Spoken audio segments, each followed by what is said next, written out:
these tin snips and just cut along the line. Now, if you haven't used these kind of snips before, you don't actually want to close them all the way because the tip passing through the sheet will create a dimple that you then have to cut out, or you get a sharp edge on these roses, and we don't want that. So as you're going along, you don't actually want to close the nippers all the way, just like when you're cutting a piece of paper. And then you open the nippers again, slide them forward, and continue until you've worked your way all the way down the sheet. It is okay for the sheet to bend because we're going to hammer the piss out of it anyway. Again, I have these squares pre-lined up for you. So, you're eventually going to wind up with something that looks like this. Up to be left or right-handed, whichever one you are is the way that you can do this. You'll open the hinge. Pop your square in, close the hinge, and then just gently slide it so that it's flush with this side. Grab your punch. A couple sharp taps.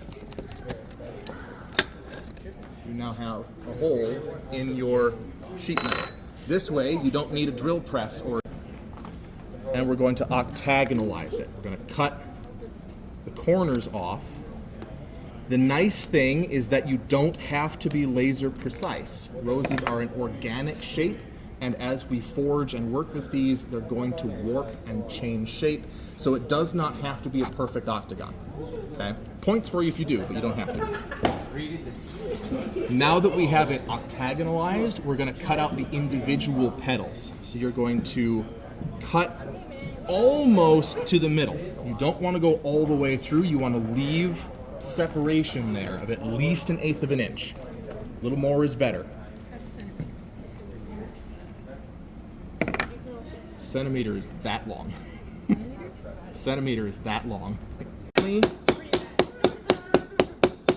Hammer on top. It doesn't need to be a whole lot. You don't have to hit very hard. It just needs to be enough to impart that texture onto the copper.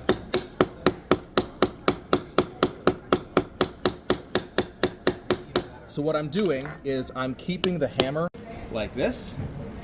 You're going to strike and then turn and strike and turn. This way it doesn't get bound up on the insides. And you want to keep going until you have that nice little step in there. Take a close look.